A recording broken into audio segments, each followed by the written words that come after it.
Cette communauté ici, Parole de Vie à Rouen, et moi-même, je vous souhaite la bienvenue en vous disant que je suis très fier de vous voir ici et très honoré. Vous êtes vraiment de bonnes personnes qui cherchez le meilleur pour votre vie. Si vous êtes ici, c'est que vous avez répondu à l'appel du Saint-Esprit. Non pas simplement à l'invitation d'un homme, mais vous avez répondu, peut-être sans le savoir, à l'appel du Saint-Esprit. Je vous souhaite donc la bienvenue et je voudrais vous dire que une maison qui sait recevoir est une maison honorable. Une maison qui sait recevoir est une maison qui attire la faveur de Dieu sur elle. La Bible nous parle de l'hospitalité, elle nous parle de cette joie que nous avons à recevoir. Aujourd'hui, donc, nous avons beaucoup d'invités qui sont là, et je veux dire merci à l'Église d'avoir permis que nous libérions des places devant pour bien recevoir nos invités. Je veux remercier les uns et les autres, tous ceux qui ont accepté que nous puissions mettre en avant nos invités. Vous êtes bénis, je suis béni et notre Église est bénie. Alléluia.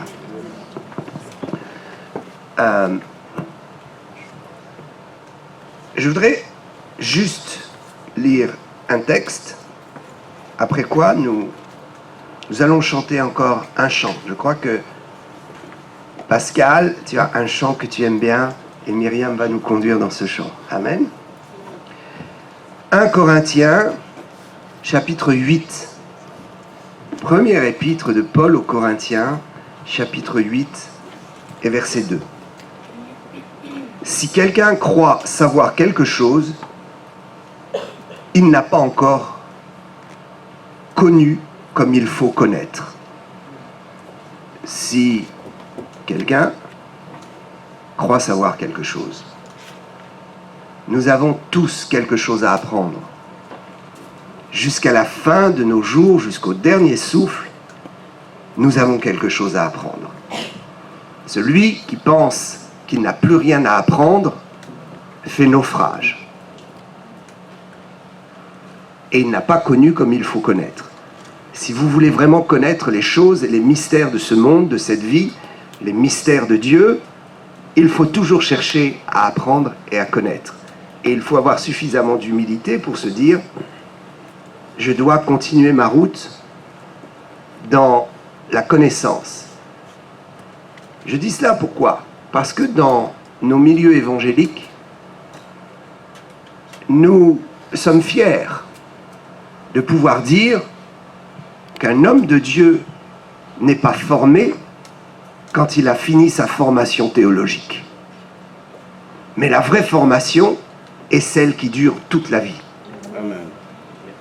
Ce n'est pas parce que quelqu'un est ordonné dans un ministère qu'il sait tout, qu'il connaît tout et qu'il va s'arrêter d'apprendre.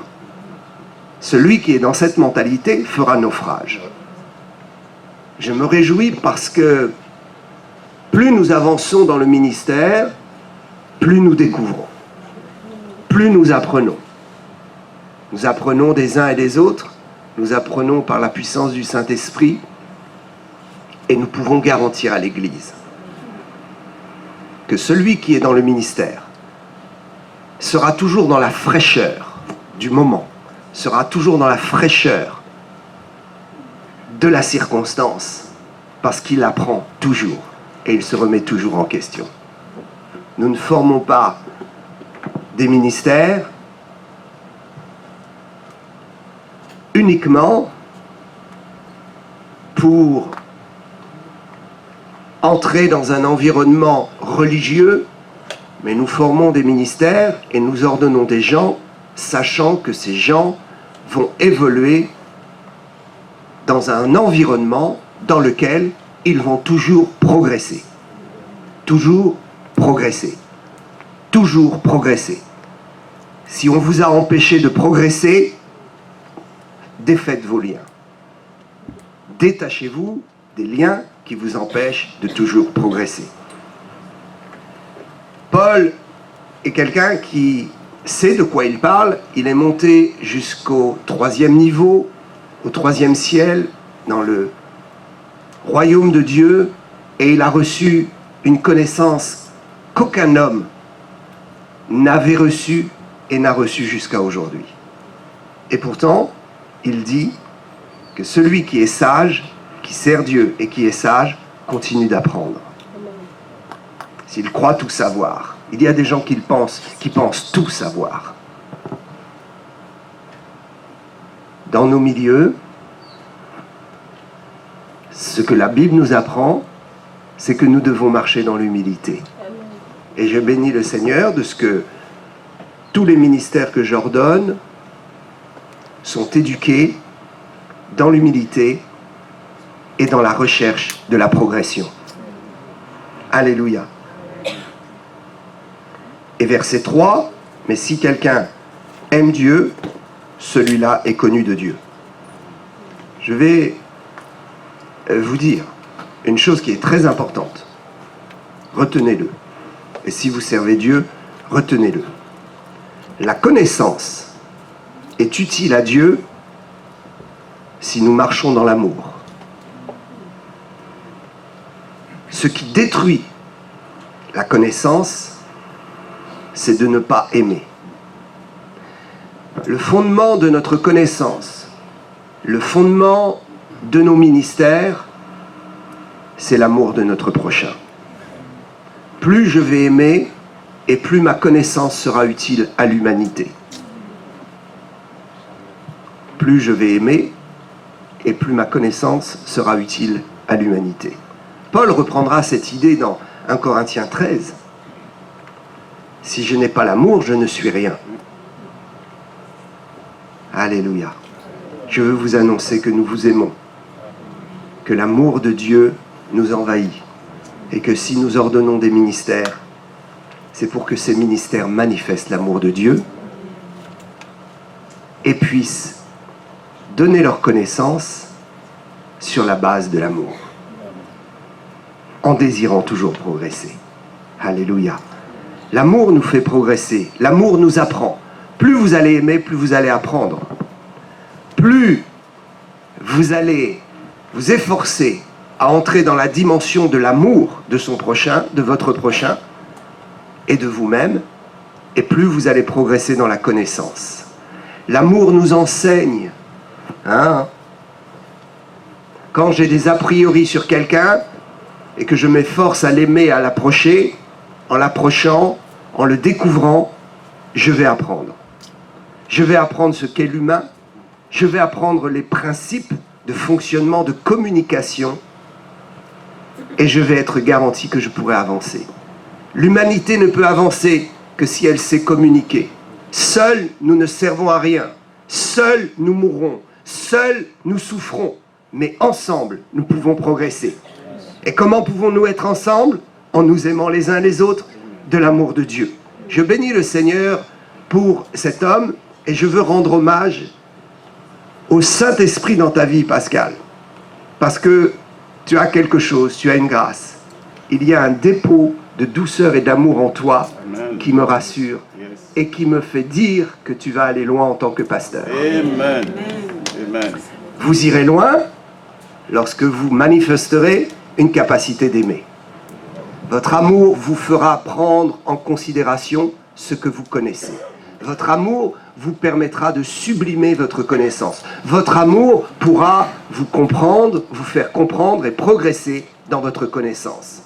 Des choses vont changer dans votre connaissance, des certitudes vont prendre une autre forme, des certitudes vont s'arrêter, d'autres vont naître quand vous expérimenterez l'amour de votre prochain et de l'humanité. C'est en essayant de comprendre l'autre que notre doctrine est ajustée. Il faut ajuster. Ajuster ce que vous croyez. Vous croyez que vous êtes dans le vrai? Testez votre croyance à travers l'autre. Alléluia. La garantie de la progression de la connaissance, c'est de demeurer dans l'amour. La garantie de la puissance de Dieu, c'est de vivre une vie de sainteté. Deux choses à retenir. Si vous pouviez simplement, vous qui servez Dieu, vous qui êtes en formation, ou vous qui voulez servir Dieu, ou vous qui servez Dieu déjà dans votre quotidien, retenez une chose. La connaissance est nécessaire, mais le seul remède à une bonne connaissance, c'est le fondement de l'amour. Si vous avez la connaissance, vous progresserez. Faute de connaissance, nous mourrons. Et la deuxième chose, vous avez besoin, vous et moi, nous avons besoin de la puissance de Dieu pour guérir les malades. D'abord, pour sauver les gens, pour les convaincre que Jésus est mort à la croix pour eux, et que s'ils n'acceptent pas le sang de la rédemption, ils vont avoir de grands problèmes quand ils vont se trouver devant le ciel, parce que le jugement et la condamnation demeurera sur eux. Mais s'ils ont accepté que Jésus soit leur sauveur et que le sang est coulé à Golgotha, la condamnation sera ôtée.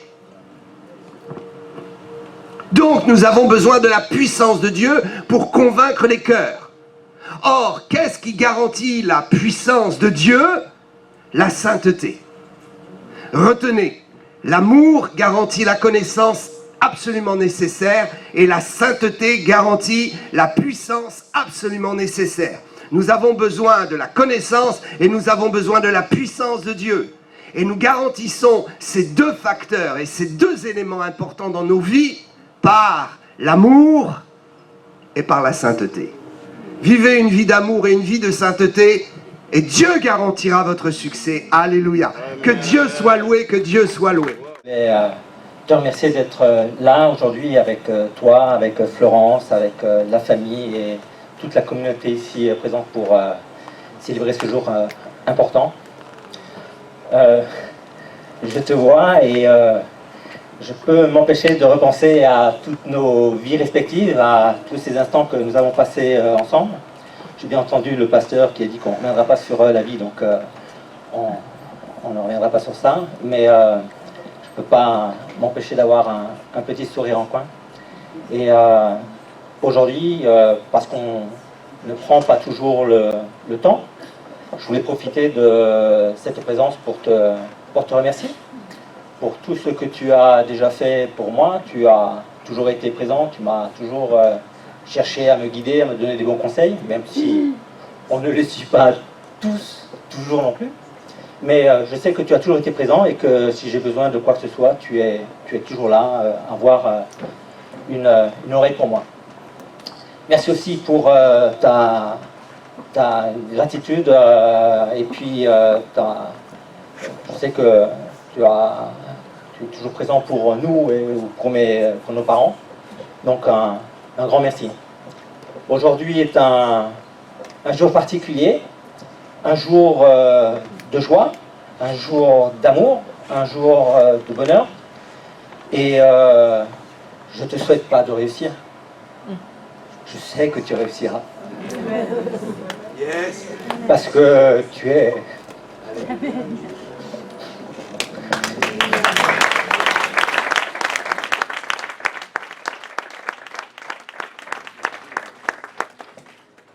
Parce que tu es une bonne personne, mon frère. Et j'ai aucun doute que tu feras un très bon pasteur. Je t'aime.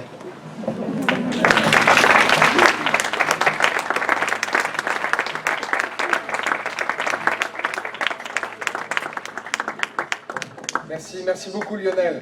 C'est toujours un plaisir d'entendre un membre proche. C'est plus qu'un ami, plus qu'une connaissance. C'est vraiment quelqu'un de la famille qui nous témoigne de l'avancement de son frère. Et on voit qu'il y a vraiment beaucoup d'émotions. Je vais laisser maintenant le micro à Jérémy qui a quelque chose aussi à nous partager. Bonjour à tous. J'ai fait un petit message pour la capacité, comme Lionel, à avoir beaucoup de choses à dire avec tant de vie commune avec Pascal. C'est un honneur de prendre la parole aujourd'hui pour l'ordination de Pascal. Que de chemin parcouru depuis ton arrivée en Normandie il y a une petite dizaine d'années. Je suis très heureux de t'avoir comme beau-père. Tu es quelqu'un d'humble, de passionné, de serviable, d'aimant. Et par-dessus tout, une personne qui est toujours prête à tendre la main pour les autres. Et ça, c'est une qualité qui est rare et qui se fait rare de nos jours. Mais aujourd'hui, nous ne sommes pas là pour glorifier un homme, mais pour qu'il rentre pleinement dans les plans de Dieu. Et ça, c'est le plus important. Quand un homme travaille avec le Saint-Esprit et qu'il est dans les plans de Dieu, plus rien ne peut l'arrêter. Yes. Et dans Proverbe 19, 21, il est écrit « Il y a dans le corps de l'homme beaucoup de projets, mais c'est le dessein de l'Éternel qui s'accomplit. » Et quand bien même les missions, l'entreprise, la famille et tous les projets à venir, si nous sommes dans les plans de Dieu et que nous cherchons sa volonté par-dessus tout, rien ne peut nous arrêter. Rien ne peut nous arrêter. Et on ne sera jamais déçus. Que Dieu te bénisse et que l'abondance et la joie de l'Éternel soient dans ta vie. Amen.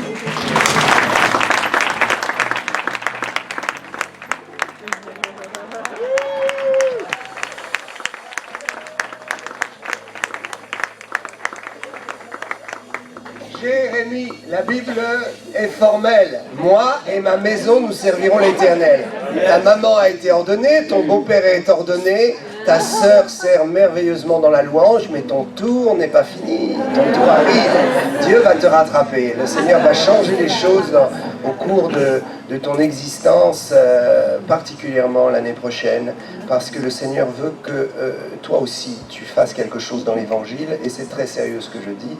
Je ressens le Saint-Esprit qui va réactiver très fort l'appel de Dieu dans ta vie, parce que tu seras entraîné dans le courant de service, et les prières de ta mère vont te propulser. Que Dieu soit béni. Que le maître envoie, et le maître envoie des ouvriers. Et savez-vous comment il fait? Le Seigneur est très sage.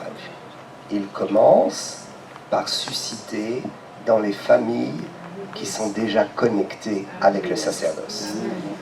Je vous dis là une réalité et un mystère qui était dans l'Ancien Testament et qui est projeté dans le Nouveau Testament et qui est immuable. Dieu dit, il y a peu d'ouvriers. Nous prions, oh Dieu, envoie des ouvriers. Alors Dieu se penche sur la terre et il dit, je vais en envoyer, je vais en appeler, je vais les former, je vais les envoyer. Où est-ce qu'il recrute? Où est son mode de recrutement? Il sillonne la terre et il dit, oh, et là, il y a quelqu'un qui me sert. Je vais regarder dans sa descendance, dans sa maison, comment je vais faire? Je vais susciter. C'est pourquoi ne soyez pas surpris que ceux qui servent Dieu entraînent leurs enfants dans le service de Dieu. Et ceux qui ne sont pas éclairés diront « Oh, mais ils ont été manipulés dès la jeunesse. » Non, ils ont fait leur expérience et ils ont fait leur choix. Je peux vous assurer que mes enfants ont fait leur choix. Le christianisme est un courant de proposition, pas un courant religieux d'imposition. On n'impose rien. Les gens sont libres, nos enfants sont libres, mais la faveur de Dieu les saisit, les bouscule la nuit, les réveille dans leur travail et leur dit « Serre-moi, je vais te donner ma grâce. » Alléluia. Que Dieu soit loué pour ces beaux témoignages. Le mot avant que nous passions tout de suite à la consécration de notre frère Pascal et de ton époux. Alléluia. Jésus est honoré ce matin. Amen. Je suis vraiment très, très heureuse de partager ce moment avec vous. J'aimerais juste lire, avant de vous dire quelques mots de mon cœur, la parole de Dieu. Un court psaume. Je fais un petit clin d'œil à Mamouchka. Un psaume que j'ai découvert en Israël avec Mamouchka et mes deux sœurs Josiane et Morissette. Voici, oh, qu'il est agréable, qu'il est doux pour des frères de demeurer ensemble. C'est comme l'huile précieuse qui, répandue sur la tête, descend sur la barbe d'Aaron, qui descend sur le bord de ses vêtements. C'est comme la rosée de l'Hermon qui descend sur les montagnes de Sion. Car c'est là que l'Éternel envoie la bénédiction. Car c'est là que l'Éternel envoie sa bénédiction, que l'Éternel envoie la vie pour l'éternité. Dieu se choisit toujours. Il s'est choisi une ville, Jérusalem, pour porter son nom. Dieu s'est choisi, incroyable, Béatrice, ce bâtiment. Je rends gloire à Dieu pour ta vie, ta fidélité. Merci pour les anciens, merci vraiment d'être là, d'être venu de loin. Vous êtes venu ici dans un lieu qui paraît tellement simple. Mais dans ce lieu, je vous assure, il s'en passe des choses remplies de la vie du Saint-Esprit. Beaucoup pourraient venir ici et témoigner de ce qui se passe parce que Dieu a choisi ce lieu. J'étais ordonnée, d'autres ont été ordonnés, d'autres sont en formation et vont être ordonnés. Et pasteur, vraiment, j'ai vraiment reçu tout à l'heure, Dieu va susciter aujourd'hui dans les cœurs de certains, ils ont un cœur, ils ont envie de servir Dieu, mais ils ne savent pas encore comment ça va se faire. Et le Saint-Esprit, vraiment aujourd'hui, a interpellé beaucoup de personnes ici dans l'Assemblée, parce que vous avez envie, vous avez soif de servir Dieu, mais vous ne savez pas encore comment Dieu veut faire avec vous. Dieu va se révéler. Le Saint-Esprit va vous montrer. Parce que Jésus vraiment revient très, très, très bientôt. Vraiment, Jésus revient bientôt. Et ce que le pasteur vous a dit est vraiment, d'abord c'est biblique, mais c'est surtout prophétique pour notre nation, pour la France. Parce que vraiment, Dieu va susciter beaucoup d'ouvriers parce que la moisson va être très grande dans la France. Amen. Alléluia. Le psaume 133 est un psaume que nous chantons. Oh, qu'il est doux, qu'il est agréable pour des frères et sœurs de demeurer ensemble dans ce bâtiment. Dieu a choisi un jour un homme et 3 femmes.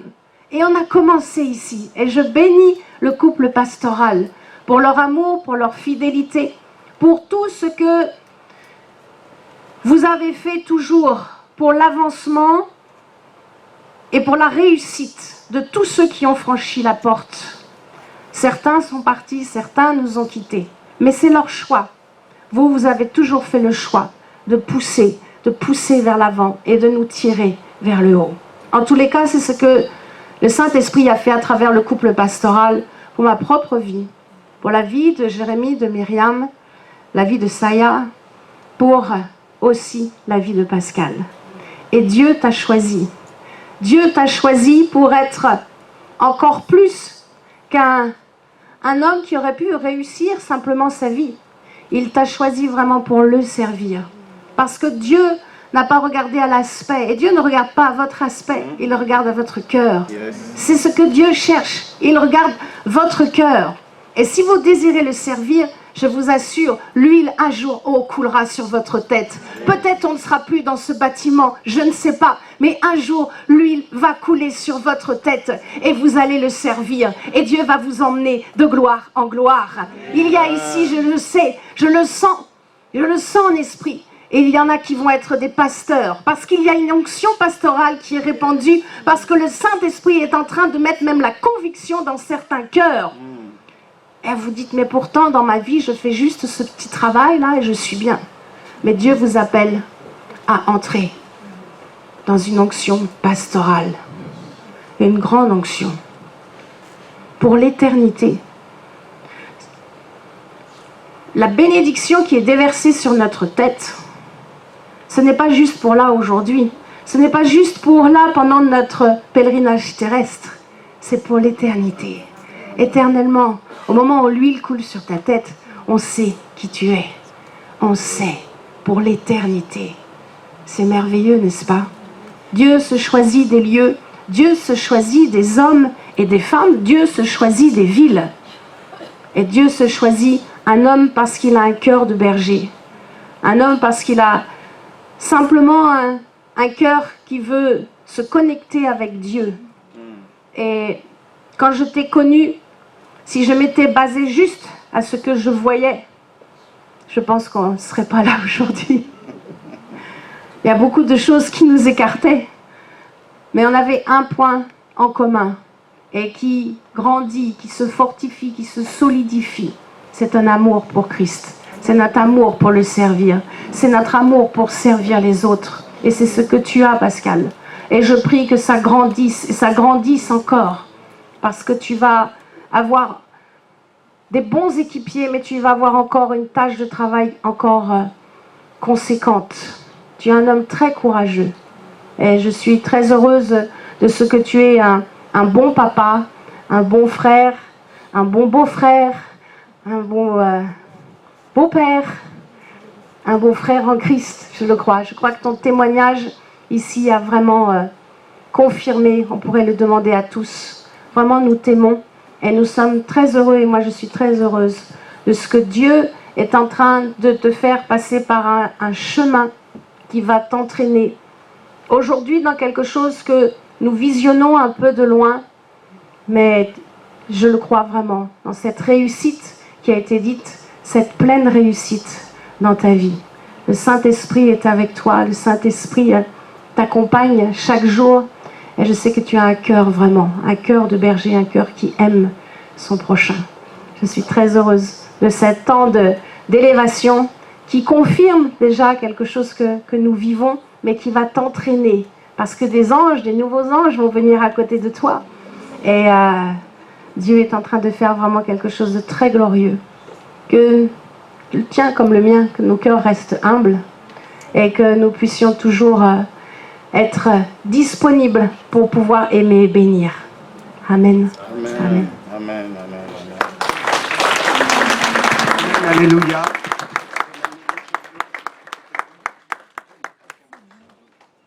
Ce beau témoignage, et nous avons besoin d'être tirés vers le haut, nous avons besoin de regarder toujours plus haut et de nous élever. Et je bénis le Seigneur de ce que ta vie va permettre à des dizaines et des dizaines et des centaines d'êtres humains d'élever leur regard plus haut. Ce qui se passe maintenant, je sens le Saint-Esprit qui se réjouit, je sens le cœur de Dieu très réjoui. Alléluia. Ce qui se passe maintenant est très important. Jésus a sauvé le monde en propageant son message à partir de 12, puis 500, puis des milliers. Tu fais partie de ceux que Dieu a choisis pour ta génération, pour propager son évangile. Alléluia. La Bible nous dit dans Éphésiens chapitre 4, il a donné le sacerdoce et la vie d'un homme consacré au service de Dieu est un don pour l'humanité. Que nos gouvernements comprennent bien ça. Que nos gouvernements comprennent bien ça. Nos pasteurs sont un don pour la société, sont une bénédiction pour la société, pas simplement pour l'Église, bien sûr, d'abord pour l'Église et pour vous, mais pour la société. À partir d'aujourd'hui, sachez que Pascal n'est plus un simple chrétien, il est devenu un don pour vous. Ne le voyez plus de la même façon, ne vous adressez plus à lui de la même façon. Donnez-lui son titre, Pasteur Pascal. Souvenez-vous, Jésus a quitté Nazareth en simple homme, et il est revenu étant établi par le mandat de Dieu. Et ils l'ont toujours vu comme un simple homme, ce qui a causé un grand problème, un très grave problème. Il n'a pas pu faire de miracle à Nazareth, si ce n'est quelques petites guérisons. Et il est reparti. Donc, cet homme est un don pour vous et pour moi. Pascal, tu as un don pour moi à partir d'aujourd'hui. Quand l'huile va couler sur ta tête et que nous allons établir ton ordination, alors Dieu se réjouit et tu deviens un don pour chacun d'entre nous. Il a donné les uns comme apôtres, les autres comme prophètes, les autres comme évangélistes, les autres comme pasteurs et docteurs, pour le perfectionnement des saints en vue de l'œuvre du ministère et de l'édification du corps de Christ. J'ai lu Éphésiens 4, versets 11 et 12. Pourquoi le don? Pour votre édification. Ce cadeau que vous avez, quand vous allez l'ouvrir, en bénéficier, c'est un cadeau qui va vous élever vers Dieu. Un cadeau qui va vous élever vers Dieu et vous perfectionner. Vous amener dans la prolongation du ministère de Christ. Il les a donnés pour le perfectionnement des saints en vue de l'œuvre du ministère. De quel ministère? Du ministère de Christ. l'œuvre du ministère de Jésus-Christ continue aujourd'hui par l'extension de la vie de ses serviteurs. Par quoi? Par ses serviteurs. Ses serviteurs sont quoi? Ils sont l'extension. Nous sommes l'extension de la continuité, la prolongation du ministère de Jésus-Christ. Alléluia. Amen. Je veux rappeler qu'on ne naît pas pasteur, pas plus qu'on ne naît chrétien, on le devient. Cela veut dire qu'il y a 3 étapes. Une première étape, c'est la conversion, naturellement. Force est de constater qu'il y a aujourd'hui même des gens qui servent Dieu qui ne sont pas convertis. Que Dieu les bénisse et que Dieu les amène à la conversion. Que leur âme soit en paix. Mais il est certain que le vrai pasteur est celui qui est converti et qui reçoit un appel. Nous avons tous des appels différents dans notre vie. Dès que nous nous convertissons, nous recevons un appel de Dieu, soit immédiatement, soit dans la marche. Nous recevons des appels. Dieu nous demande de faire des choses. Il est impossible que Dieu ne vous demande pas de faire des choses. Vous devez entendre des appels de Dieu dans votre vie pour le servir, pour faire des choses, pour lui, pour l'humanité, pour votre société, pour votre pays. Donc Dieu appelle. Une fois que nous avons reçu l'appel, il faut être formé. Il y a donc l'étape de la formation qui est dispensée par les hommes et la formation dans le même temps qui est dispensée par le Saint-Esprit et la relation avec Dieu. La formation, ce n'est pas juste s'asseoir dans les bancs d'une école, sur les bancs d'une école théologique, c'est autre chose. C'est cela, mais c'est aussi autre chose. C'est être formé par Dieu lui-même. Ce n'est pas sur les bancs de l'école biblique qu'on apprend à être crucifié des dizaines de fois. Ce n'est pas sur les bancs de l'école biblique qu'on apprend à donner son cœur à Dieu et à entendre sa voix et à mourir pour lui. Je parle d'une mort de sa vieille nature, pas d'une mort physique. Nous ne sommes pas des fanatiques. Je parle de la plus glorieuse des morts. Lorsqu'un homme, une femme meurt à lui-même, à ses désirs, à ses mauvais penchants, à son mauvais caractère, à son orgueil, à sa rébellion, lorsqu'il meurt à tout ça, ça, même si théologiquement on vous dit comment faire, il n'y a que votre expérience avec le Saint-Esprit qui vous permettra. J'atteste aujourd'hui que cet homme est né de nouveau, moi, serviteur du Dieu vivant. J'atteste que cet homme est né de nouveau, qu'il a reçu un appel, que cet appel a été confirmé, qu'il a suivi une formation. Et j'ai été témoin de cette formation puisque j'en ai été l'auteur. Et qu'il a reçu la formation du Saint-Esprit. Parce que je suis témoin oculaire de ce que la personne du Saint-Esprit a fait avec cet homme pour changer sa vie, changer sa nature. Il y a donc la 3e étape, c'est l'ordination. Je voudrais vous dire que l'ordination, c'est valider le fait que Dieu a établi quelqu'un. Retenez bien ça, qu'il n'y ait pas de confusion. Ce n'est pas nous qui établissons les ministères. C'est Jésus, nous l'avons lu.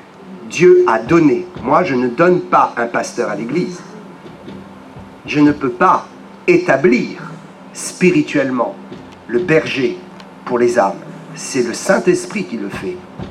Mais quand Dieu a établi et que c'est visible, alors nous confirmons en établissant au milieu des hommes d'une façon officielle et à travers une cérémonie. Parce qu'il faut marquer les choses. Donc, aujourd'hui, Pascal est né de nouveau. Il a reçu un appel visible, confirmé. Il a suivi une formation. Nous attestons que le Saint-Esprit a travaillé avec lui et continue de travailler. Et nous arrivons maintenant à l'évidence que Dieu l'a établi. Que les fruits de sa vie démontrent que Dieu a maintenant considéré au ciel qu'il portait le nom de pasteur. Donc nous allons valider cette réalité au milieu des hommes et nous allons l'établir. Tout au moins, c'est moi en tant que pasteur qui vais confirmer et établir. Donc qu'il n'y ait pas de confusion. Il y a des hommes qui sont établis sur terre, mais qui n'ont pas été établis au ciel. Donc ça n'a aucune valeur. Il y a des hommes qui servent Dieu qui n'ont aucun fruit dans leur vie. Pourquoi? Parce que les hommes les ont établis alors que Dieu ne les avait pas établis. Donc nous ne marchons pas devant Dieu, nous marchons derrière. Ce que Dieu a fait, nous le confirmons et nous ne tardons pas à le faire. Ces choses étant précisées, je voudrais ajouter que l'ordination ne changera pas la nature de cet homme. Sa nature a déjà été changée.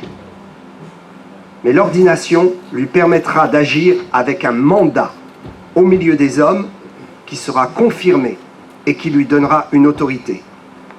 Parce que si l'Église lui donne une autorité, les anges valideront par les opportunités et la providence de Dieu son autorité. Sachez qu'à partir d'aujourd'hui, ce qu'il dira et ce qu'il fera sera élevé à une autre dimension. Parce que nous avons validé ce que Dieu a validé au ciel, nous le faisons descendre sur terre. Il y a plusieurs services, mais son service a été identifié.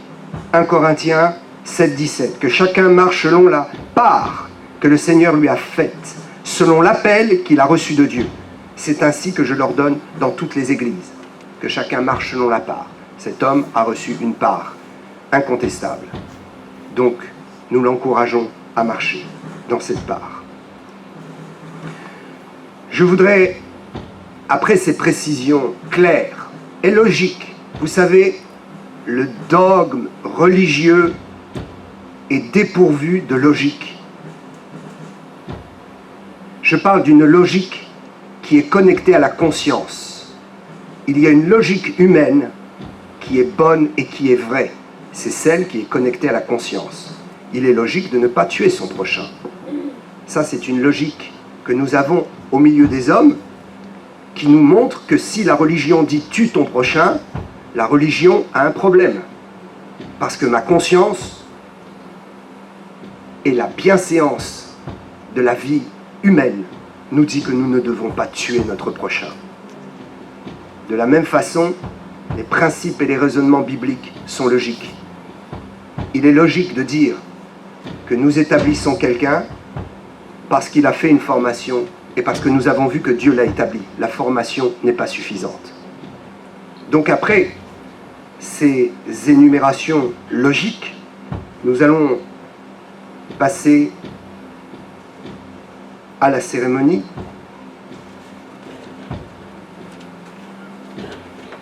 Pascal, je vais te demander de te lever. Je vais demander à tous les serviteurs et servantes de Dieu ordonnés. Je voudrais juste préciser, ordination et consécration, c'est un synonyme. Je n'ai pas le temps de m'expliquer théologiquement sur ces mots, mais théologiquement, bibliquement, je peux vous assurer qu'on a dit ordination ou consécration, c'est la même chose.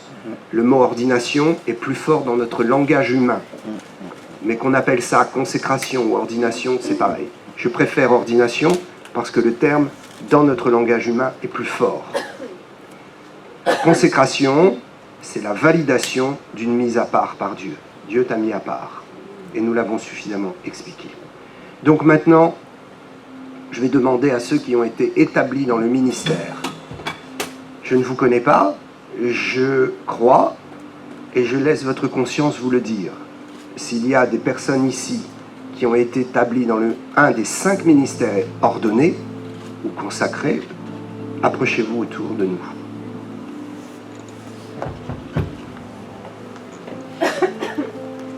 Voilà, si vous voulez vous mettre un peu derrière pour la caméra.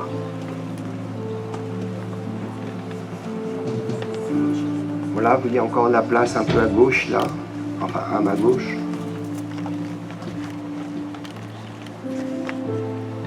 Pascal, reconnais-tu que Jésus-Christ est mort à la croix pour tes péchés?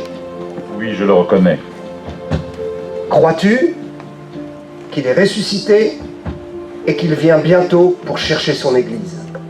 Oui, je le crois.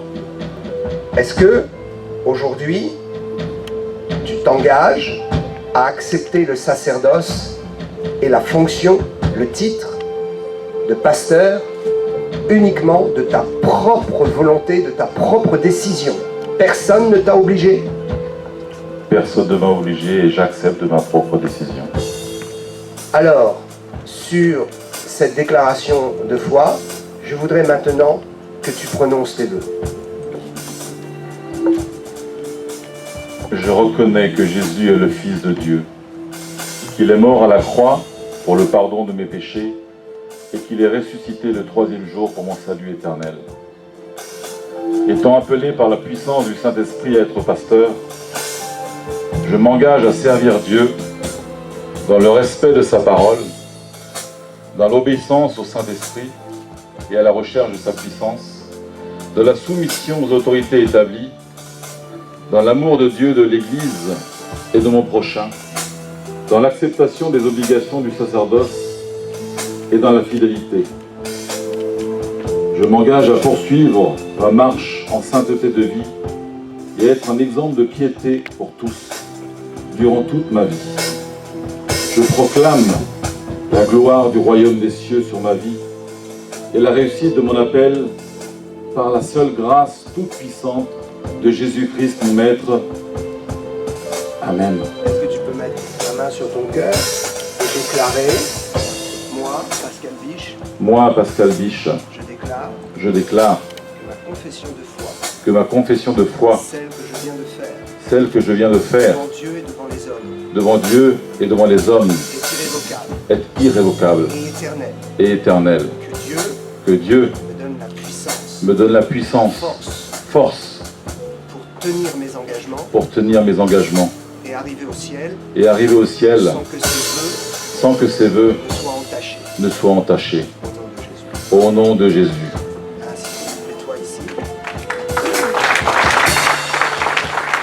Père, je te loue et je te rends grâce pour le symbole de cette huile. Je te loue parce que des milliers ont été oints pour le service de ton royaume. Depuis les temps anciens et aujourd'hui, ton serviteur Pascal est compté au nombre de cette armée des cieux. Moi, serviteur du Dieu très haut, je te consacre, Pascal Biche, à l'œuvre à laquelle le Saint-Esprit t'a appelé et pour laquelle il t'a mis à part. Je proclame que le Seigneur t'a établi dans la fonction pastorale au milieu des hommes, dans le ciel pour l'éternité, dans le royaume de sa gloire, et qu'il t'a oint pour l'œuvre du ministère. Reçois la pleine bénédiction. Pascal, sur ta déclaration de foi et ton engagement, sur ta belle déclaration de foi publique, je valide ton appel et te oins dans le service sacerdotal et la fonction de pasteur au milieu de l'Église de Jésus-Christ. À compter de ce jour, tu es établi par le Saint-Esprit et par les hommes. Que la grâce de Dieu soit dans ton ministère. Je prie que ta foi ne défaille point.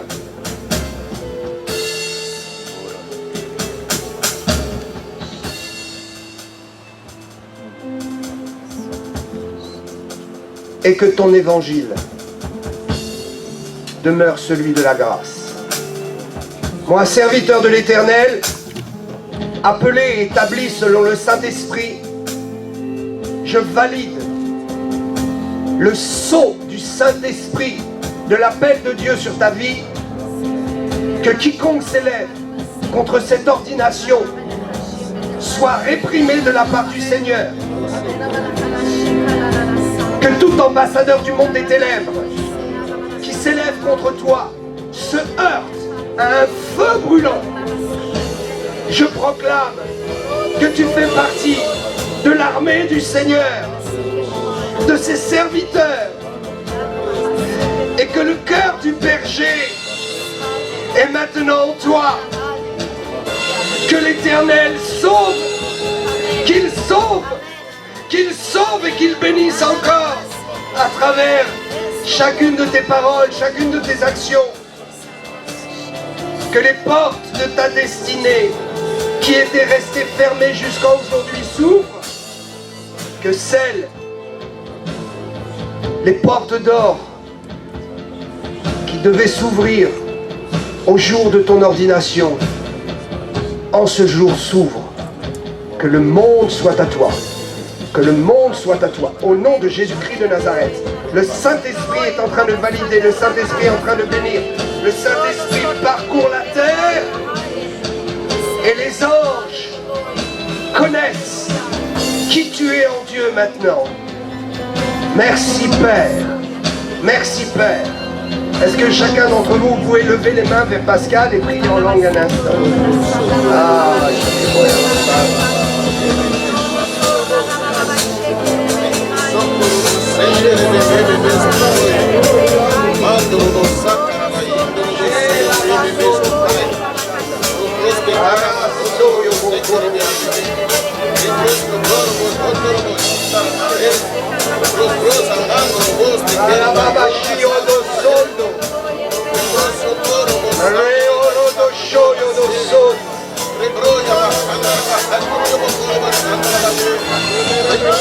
Alléluia, alléluia.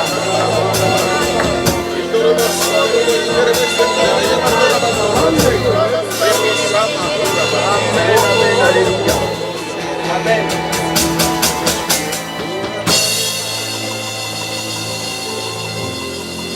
Voici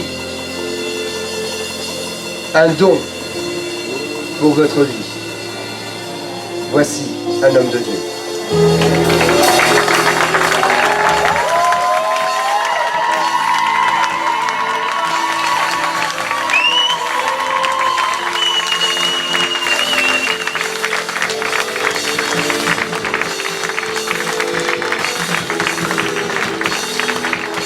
Alléluia.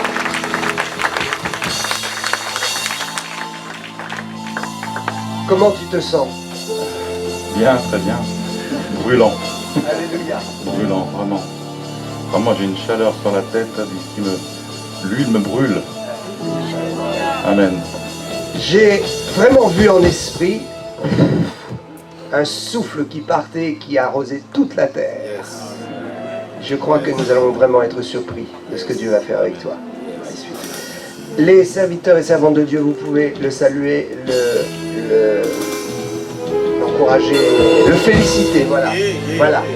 Que Dieu soit loué, que Dieu soit loué. Nous allons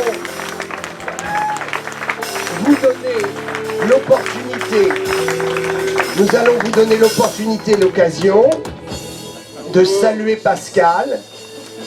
Donc je vais donner la communion à Pascal, ce sera sa première Sainte Seine, juste après son ordination. Cette première Sainte Seine est très très importante. Parce que à partir de maintenant, après l'avoir prise, tu pourras savoir que toutes les fois où tu ordonneras la Sainte Seine, ce sera vraiment dans ta qualité de pasteur. Le soir où il fut livré. Le soir où il fut livré, Jésus prit du pain. Et après avoir rendu grâce, seulement après avoir rendu grâce, ceci est important, Jésus a dit merci à Dieu avant d'être sacrifié, avant de souffrir. Il a dit merci. Qui est capable de dire merci avant l'épreuve? Celui qui vit dans l'Esprit de Dieu. Il prit du pain, il rendit grâce, et après avoir rendu grâce, il rompit le pain. Et il dit, ceci est mon corps qui est rompu pour vous, faites ceci en mémoire de moi. Père, je te loue et je te rends grâce pour ce pain qui symbolise ton corps, qui représente ton corps, meurtri, déchiré à la croix pour nos péchés. Dans le mystère de ta parole, qui dit, prenez, ceci est mon corps. Je crois qu'en prenant ce pain, nous sommes identifiés à ta vie. Je prie que Pascal puisse être identifié encore plus à ta vie, qu'il reçoive ta vie en lui, qu'il reçoive le corps de ta bénédiction et qu'il s'occupe du corps qui est ton Église.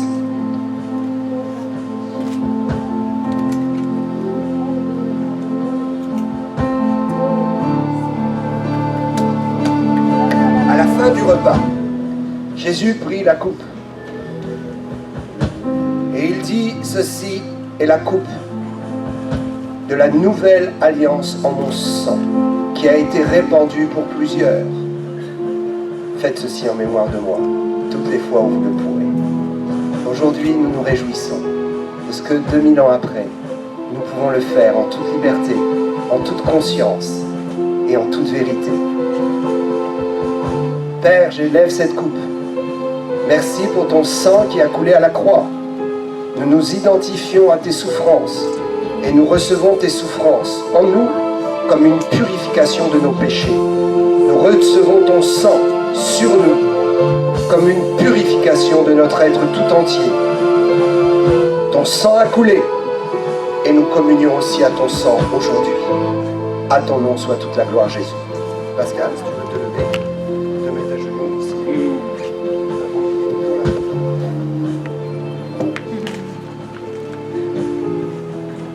Pascal, voici le corps de Jésus qui a été rompu pour tes péchés, pour nous. Que la puissance de la vie de Jésus entre en toi et qu'il te donne de faire les miracles qu'il faisait et de convertir les foules et d'édifier tout son peuple. Voici.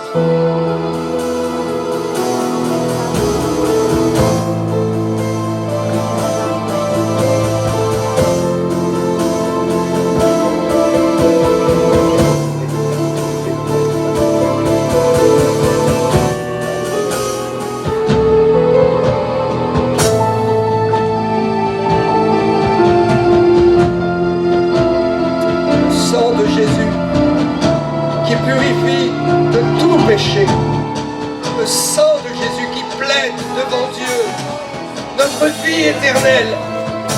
Que ce sang soit reçu par tous ceux qui viendront et qui s'approcheront de toi, Pascal. Qu'ils reçoivent la parole de la vie.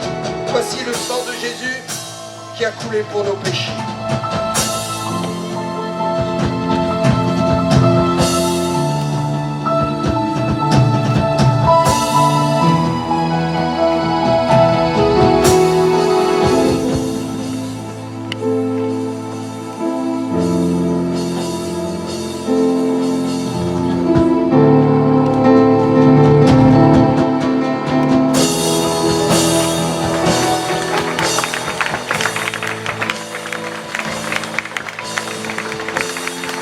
Et je vais aujourd'hui en votre présence, devant vous, dans le cadre de cette magnifique journée que Dieu me permet de vivre, qu'il vous permet de vivre aussi parce que je sais qu'elle est partagée.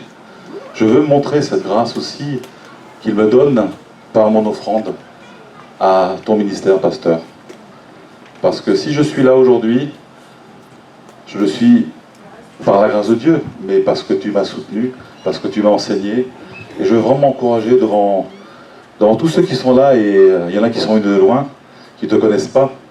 Je veux vraiment t'encourager pour ton ministère, que tu puisses aller encore bien plus loin que simplement tes plans, ce que toi tu penses, ce que toi tu aimerais, que Dieu puisse continuer à te surprendre, à t'utiliser, et bien au-delà de ce bâtiment, bien évidemment, et bien au-delà de nos frontières, même s'il y a beaucoup de travail en France.